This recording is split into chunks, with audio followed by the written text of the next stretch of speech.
உங்களுக்கு வ.உ.சி என்றாலே யார் என்று தெரியாது. இந்த நாட்டின் விடுதலைக்காக போராடிய செக்கிழுத்த செம்மல் யார் என்று உங்களுக்கு தெரியாது. உங்களுக்கு தமிழ்நாட்டு ஞாபகம் எப்ப வரும்?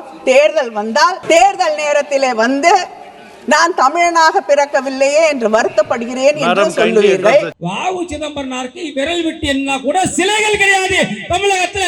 நீ எல்லாம் பாராளுமன்றத்தில் வ.உ. சிதம்பரனாரை பற்றி பேச என்ன தகுதி இருக்கு? உங்களுக்கு என்ன தகுதி இருக்கு? இந்தி கட்டாயம் என்று இது வரைக்கும் ஒரே ஒரு சான்று கொடுங்க. ஆண்மகன் எவனாவது திமுகவில் இருந்தால், ஆண்மகன் எந்த ஒரு எம்எல்ஏவோ அமைச்சராகவோ இருந்தால் இந்தி கட்டாயமாக படிக்க வேண்டும் என்று என் பாரத பிரதமர் நரேந்திர மோடியோ அல்லது உள்துறை அமைச்சர் அமித்ஷா அவர்களோ ஒரே ஒரு பிரஸ் மீட்ல சொன்னாரு, ஒரு சான்று கொடுக்குறா மானம் கட்டவர்களே, ஒரு சான்று கொடுங்கன்னு கேட்டா ஒருத்தனை கொடுக்க மாட்டான். ஏன்னா அப்படி சொல்லவே இல்லை. சமீபத்தில் நமது கனிமொழி அக்கா அவர்கள் நமது நரேந்திர மோடி அவர்களுக்கு வ.உ. சிதம்பரனாரை பற்றி என்ன தெரியும், எங்களுடைய சுதந்திர போராட்ட தியாகிகளை பற்றி என்ன தெரியும் அப்படின்னு கேட்டாங்க. கிட்டத்தட்ட 10 மேடைகளுக்கு மேல் வ.உ. சிதம்பரனாரை புகழ்ந்து பேசிய ஒரே பிரதமர் நமது நரேந்திர மோடி அவர்கள். வேறு யாருமே இதுவரைக்கும் நமது வ.உ. சிதம்பரனாரை பற்றி இவ்வளவு புகழ்ந்து பேசினதே கிடையாது. அவர் கப்பலை எதற்கு வாங்கினார், கப்பல் எதற்காக பயன்படுத்தினார், அந்த கப்பல் வாங்குவதற்காக எவ்வளவு சிரமப்பட்டார் என்பதை எல்லாம் தெளிவாக பாராளுமன்றத்தில் பேசிய ஒரே பிரதமர் எங்கள் பாரத பிரதமர் நரேந்திர மோடி அவர்கள். நான் உங்களை பார்த்து கேட்கிறேன், தமிழகத்தில் கலைஞருக்கு ஊழல் அதிகமாக புரிந்த கலைஞருக்கு அதிகமாக சிலை இருக்கிறதா, அல்லது வ.உ. சிதம்பரனாருக்கு அதிகமாக சிலை இருக்கிறதா? பெரியாருக்கு அதிகமாக சிலை இருக்கிறதா, அல்லது வ.உ. சிதம்பரனாருக்கு அதிகமாக சிலை இருக்கிறதா? அறிஞர் அண்ணாவிற்கு அதிகமாக சிலை இருக்கிறதா, அல்லது வ.உ. சிதம்பரனாருக்கு அதிகமாக சிலை இருக்கிறதா? சொல்லுங்க. வ.உ. சிதம்பரனாருக்கு விரல் விட்டு என்ன கூட சிலைகள் கிடையாது தமிழகத்துல. நீ எல்லாம் பாராளுமன்றத்தில் வ.உ. சிதம்பரனாரை பற்றி பேச என்ன தகுதி இருக்கு? உங்களுக்கு என்ன தகுதி இருக்கு? ஆனால் என் பாரத பிரதமர் தகுதி இருக்கு. ஏன்னா 10க்கும் மேற்பட்ட மேடைகள்ல வ.உ. சிதம்பரனாரை பற்றி புகழ்ந்து பேசி இருக்கிறாரு. இன்னைக்கு உங்களுக்கு தெரியும், இந்த 100 நாள் வேலை திட்டத்தில் ஏன் காந்தி பேரை மாத்தி வச்சீங்கன்னு கேட்கிறாங்க. காந்தி பேரை மாத்தி வச்சு நாங்க அத்வானி பேரை வைக்கல, வாஜ்பாய் பேரை வைக்கல, பிரதமர் நரேந்திர மோடியோட அம்மா பேரை வைக்கல, பாரதிய ஜனதா கட்சியோட தீனதயாள் உபாத்யாயா பேரை வைக்கல. நாங்க விக்சித் பாரத் என்று பாரதோட பேரை வச்சிருக்கோம். யார் பேரை வச்சிருக்கோம்? விக்சித் பாரத் என்று பாரதோட பேரை வச்சிருக்கோம். நாங்க பாரதத்தை வேறாக, காந்திஜியை வேறாக பார்க்கல, ரெண்டுத்தையும் ஒன்றாதான் நாங்க பார்க்கிறோம். பாரத தந்தையாக இருக்கக்கூடிய ஒரு காந்திஜி, தேச தந்தையாக இருக்கக்கூடிய காந்திஜி. அப்ப பாரதம் வேறு கிடையாது, தேச தந்தை காந்தி வேறு கிடையாது. அதனால பேரை மாத்ததுல ஒண்ணு தப்பு இல்ல. இவ்வளவு பேசுற நீங்க எத்தனை திட்டங்களுக்கு தமிழகத்துல காந்தியோட பேர் வச்சிருக்கீங்க?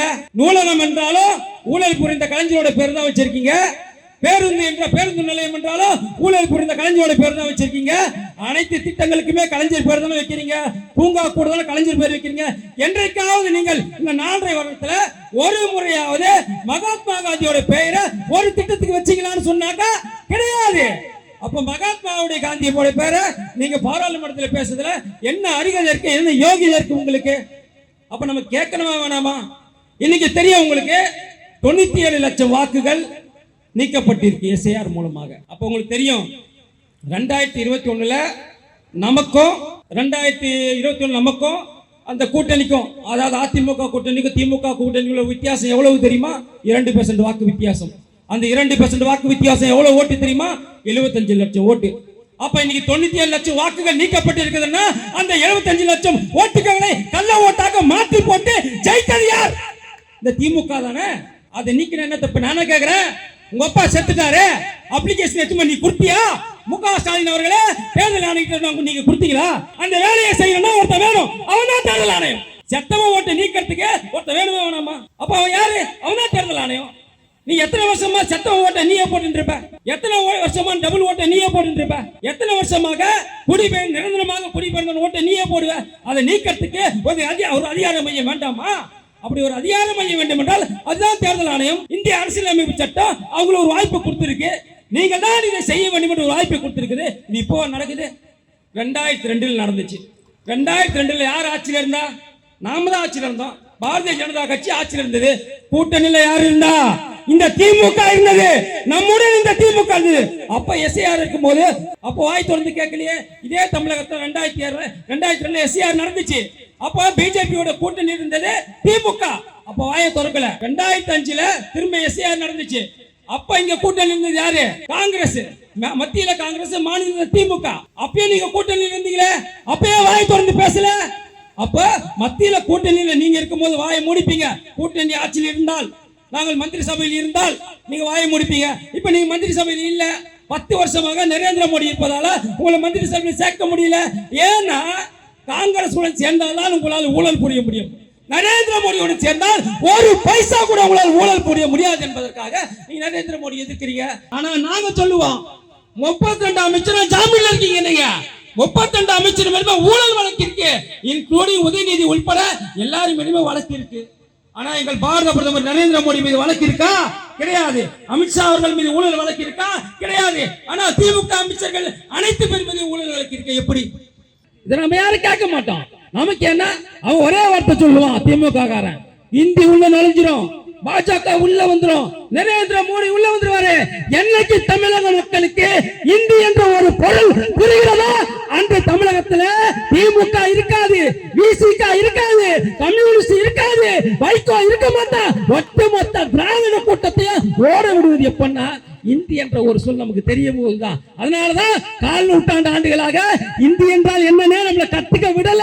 ஆனா அவன் பையன் படிப்பான், அவன் பேரன் படிப்பான், அவன் புப்பாட்ட படிப்பான். எல்லாருக்கும் இந்தி தெரியும், நமக்கு மட்டும் இந்தி தெரியாம கத்துக்க விட்டுட்டான், நம்மளை தெரிய விட்டுட்டான். ஏன்னா இந்தி தெரிந்து விட்டால் மோடி என்ன பேசுறாரு நமக்கு புரிஞ்சிடும், அமித்ஷா என்ன பேசுறாரு நமக்கு புரிஞ்சிடும், மத்திய அமைச்சர் அவளை என்ன நடக்குது நமக்கு புரிஞ்சிடும். அதனால நம்மள இந்தி கத்துக்க விடாம பண்ணிட்டாங்க. இந்தி கட்டாயம் என்று சொல்லவில்லை. உங்களுக்கு சமீபத்தில் தெரியும், சுப்ரீம் கோர்ட் மிகப்பெரிய ஒரு கண்டனத்தை தமிழகத்துக்கு தெரிவிச்சிருக்கு. என்னன்னா நவோதயா பள்ளியை ஏண்டா திறக்கலன்னு கேக்குது. நவோதயா பள்ளினா என்னன்னு தெரியுமா? தமிழகத்துக்கு கொண்டு வரவே இல்லை. தமிழக இந்தியாவில் இருக்கக்கூடிய அனைத்து மாநிலத்திலையுமே நவோதயா பள்ளிகள் இருக்கு. கிட்டத்தட்ட 638 மாவட்டத்தில் நவோதயா பள்ளி இருக்கு. அங்க என்ன தெரியுமா நடக்கும்? நவோதயா பள்ளியில உன் பிள்ளைய நீ போய் சேர்க்கணும். எப்ப தெரியுமா சேர்க்கணும்? 6ஆம் வகுப்பு முதல் 12ஆம் வகுப்பு வரை அவன் படிக்கலாம். 1 ரூபாய் நீ கட்டணம் கட்ட தேவையில்லை, அவனுக்கு நீ சாப்பாடு போட தேவையில்லை. அந்த 6 வருடம் அங்கேயே தங்கி படிக்கலாம். 6வது முதல் 12வது வரைக்கும் அவன் அங்கேயே தங்கி படிக்கலாம். இவன் சொல்றான் அதுக்கு சுப்ரீம் கோர்ட்ல அங்க இந்தியை கத்தி கொடுப்பாங்க. அங்க இந்தி கட்டாயம் என்று பிரதமரும் சொல்லவில்லை, அமித்ஷா அவர்களும் சொல்லவில்லை, சட்ட பார்லிமெண்ட்லயே யாருமே சொல்லல இந்தி கட்டாயம் என்று. இது வரைக்கும் ஒரே ஒரு சான்று கொடுங்க. ஆண்மகன் எவனாவது திமுகவில் இருந்தால், ஆண்மகன் எந்த ஒரு எம்எல்ஏவோ அமைச்சராகவோ இருந்தால் இந்தி கட்டாயமாக படிக்க வேண்டும் என்று என் பாரத பிரதமர் நரேந்திர மோடியோ அல்லது உள்துறை அமைச்சர் அமித்ஷா அவர்களோ ஒரே ஒரு பிரஸ் மீட்ல சொன்னாரு, ஒரு சான்று கொடுக்குறா மானம் கட்டவர்களே, ஒரு சான்று கொடுங்கன்னு கேட்டா ஒருத்தனை கொடுக்க மாட்டான். ஏன்னா அப்படி சொல்லவே இல்லை. இன்னைக்கு உங்களுக்கு தெரியும், ஒன்னே ஒரு உதாரணம் சொல்றேன். பங்களாதேஷ்ல இவ்வளவு பெரிய கலவரம் நடக்குது. அங்க இருக்கக்கூடிய, இதுக்கு முன்னாடி ஒரு கலவரம் நடந்துச்சு. அங்க இருக்கக்கூடிய அதிபரை பயந்து போய் இந்தியாவுக்கு வந்துட்டாங்க. இந்தியாவில் அவங்க தஞ்சம் அடைஞ்சிருக்கிறாங்க. அந்த தஞ்சம் அடைஞ்சதுக்கு காரணமாக இருந்த ஒரு இளைஞர் இருக்கிறார். அவர் சமீபத்தில் சுட்டுக் கொல்லப்பட்டார். அவர் செய்த தவறு என்ன தெரியுமா? அந்த இளைஞர் செய்த தவறு என்ன தெரியுமா? அங்க இருந்து நீங்க வேணா ஷேக் ஹசீனாவை துரத்தி அமைச்சிடலாம்.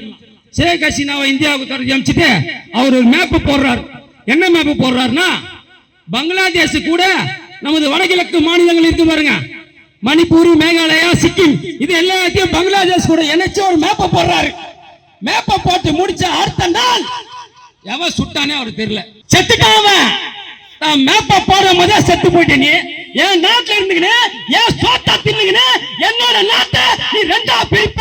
என் தமிழ்நாடு தனிநாடு சொன்னாக்கா என் பாரத பிரதமர் வாயை மூடி கொண்டிருப்பதற்கு அவர் என்ன அந்நியனா? அவர் இந்தியன்டா, அவர் இந்தியன்.